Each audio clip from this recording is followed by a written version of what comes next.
গত 2-3 দিন ধরে আমাদের সবার নিউজ ফিডে কিন্তু একটা নিউজ ঘুরে বেড়াচ্ছে, সেটা হচ্ছে আগামী 16 ডিসেম্বরের পর থেকে নাকি আনঅফিসিয়াল ডিভাইসগুলো বন্ধ হয়ে যাবে, অর্থাৎ আনঅফিসিয়াল ফোনগুলোর নেটওয়ার্ক বন্ধ করে দেবে সরকার। এখন এই ধরনের নিউজ আমরা গত 4-5 বছরে অনেকবার দেখেছি, কিন্তু কোনোটাই কার্যকর হয়নি। তবে এবার সরকারের ডিসিশন দেখে মনে হচ্ছে সত্যি সত্যি এরকম কোনো কিছু একটা সিস্টেম চালু হতে যাচ্ছে, যার মাধ্যমে আনঅফিসিয়াল ডিভাইসগুলোকে বন্ধ করে দেওয়া হবে এবং সরকার একটা নতুন রেজিস্ট্রেশনের সিস্টেম করে আনঅফিসিয়াল ফোনগুলোকে রেজিস্ট্রেশনের আন্ডারে নিয়ে আসবে। এখন আপনারা যারা আনঅফিসিয়াল ডিভাইস ইউজ করেন তারা অনেকেই টেনশনে পড়ে গিয়েছেন যে আসলে আপনার ডিভাইসটা বন্ধ হয়ে যাবে কিনা, বা আপনার ডিভাইসের নেটওয়ার্কটা বন্ধ হয়ে যাবে কিনা, বা বন্ধ হয়ে গেলে আসলে কি করণীয়। তো আজকের ভিডিওটিতে আমি আপনাদের এই কনফিউশনটাই দূর করে দিব যে আসলে সত্যি সত্যি কি আনঅফিসিয়াল ডিভাইসগুলো বন্ধ হয়ে যাবে কিনা, বা কেন বন্ধ হচ্ছে এবং বন্ধ হলে আসলে কি করণীয়, এই ব্যাপারে কথা বলবো। চলেন ভিডিওটা স্টার্ট করা যাক। বিটিআরসি কিন্তু গত কয়েকদিন ধরে একটা নিউজ প্রচার করতেছে, সেটা হচ্ছে 16 ডিসেম্বরের পর থেকে আনঅফিসিয়াল বা আনঅথরাইজড ডিভাইসগুলো বা ফোনগুলো নেটওয়ার্কটা তারা বন্ধ করে দিবে।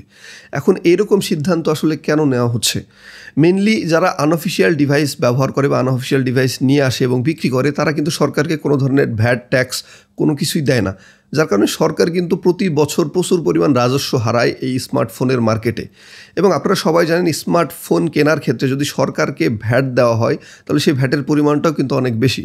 আর বাংলাদেশে আনঅফিসিয়াল ডিভাইস এখন অনেক বেশি জনপ্রিয়, কারণ অনেক কম দামে ভালো ভালো ফোন পাওয়া যায়। বিশেষ করে যারা ফ্ল্যাগশিপ ফোনগুলো কিনেন তারা কিন্তু হাফ দামের কাছাকাছি নতুন বা ইউজড যে কোনো ফ্ল্যাগশিপ কিন্তু কিনতে পারেন, শুধুমাত্র এই আনঅফিসিয়াল হওয়ার কারণে।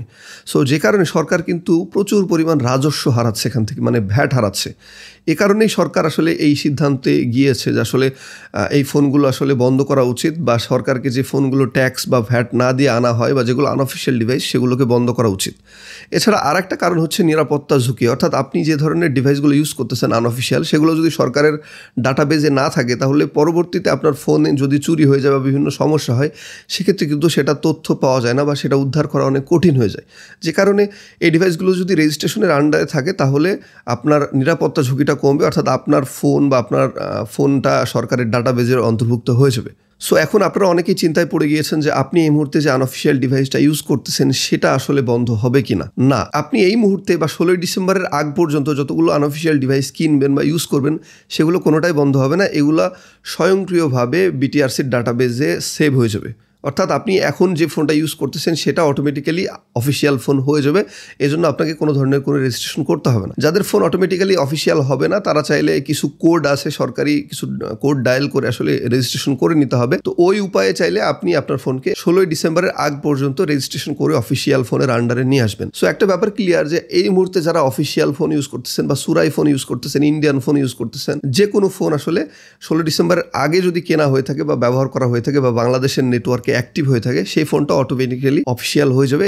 এই ফোনে আপনার কোনো ধরনের কোনো প্রবলেম হবে না। কিন্তু যারা 16 ডিসেম্বরের পরে ফোন কিনবেন তাদের ক্ষেত্রে কিন্তু এখানে মেন ঝামেলাটা, সেই ফোনগুলো কিন্তু আনঅফিসিয়াল ফোন হবে এবং ওই ফোনগুলোকে কিন্তু রেজিস্ট্রেশন করে আসলে নেটওয়ার্ক ব্যবহার করতে হবে। অর্থাৎ ফোন তো আসলে সরকার সরাসরি বন্ধ করতে পারে না, সরকার বন্ধ করবে ফোনের নেটওয়ার্ক সিস্টেমটা। অর্থাৎ আপনার ফোন যদি সরকারি ডাটাবেজের আওতাভুক্ত না, সেক্ষেত্রে আপনি আপনার ফোনে সিম ব্যবহার করতে পারবেন না, বা সিম ঢুকালে ওই সিমে কিন্তু কোনো নেটওয়ার্ক পাবেন না। সো যারা 16 ডিসেম্বরের পর থেকে স্মার্টফোন কিনবেন, সরকার বলতেছে এই স্মার্টফোনগুলোকে রেজিস্ট্রেশনের আন্ডারে আনতে হবে, অন্যথায় এই ফোনগুলোতে নেটওয়ার্ক ব্যবহার করা যাবে না।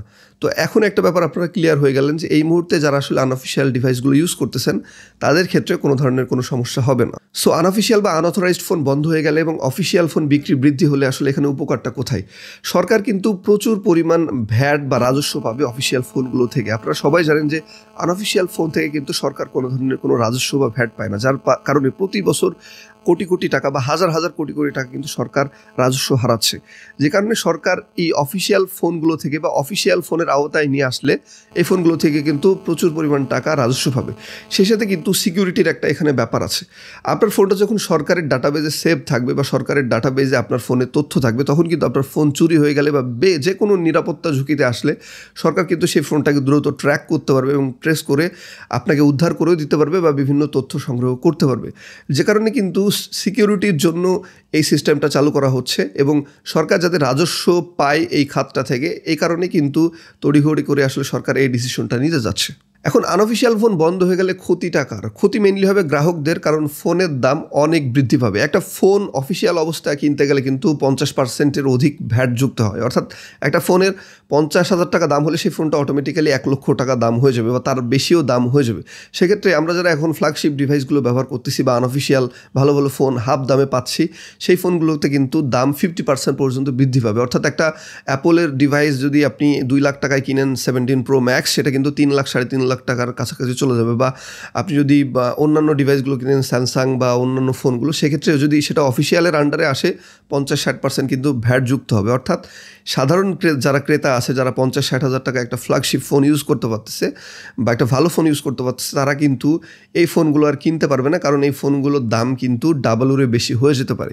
সো মোবাইল ফোনের মার্কেটে বা মোবাইল ফোন বিজনেসে কিন্তু একটা ব্যাপক ধস নামতেও পারে। এই বিষয়ে আসলে আগে থেকে আশ করা যাচ্ছে। তবে এখন পর্যন্ত আমরা 100% শিওর না যে আসলে 16 ডিসেম্বরের পর এই ফোনটা বন্ধ হয়ে যাবে কিনা, কারণ সরকার অনেক দিন থেকে, অনেক বছর থেকে কিন্তু এই কথা বলে আসছে, বাট তারা কিন্তু এই সিস্টেমটা এখনও চালু করেনি বা এটার আন্ডারে এখনও আনতে পারেনি।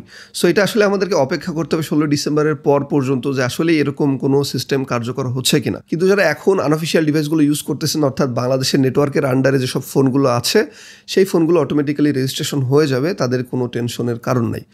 সো এই ব্যাপারটি আসলে আপনাদেরকে ক্লিয়ার করে দেওয়া ছিল। আশা করি ভিডিওটা আপনাদের অনেক ভালো লেগেছে। ভালো লাগলে অবশ্যই একটা লাইক দিয়ে যাবেন, কমেন্ট করবেন এবং এই ধরনের ভিডিও পাওয়ার জন্য সাবস্ক্রাইব করতে ভুলবেন না নেটবিটকে। ধন্যবাদ সবাইকে, ভালো থাকবেন।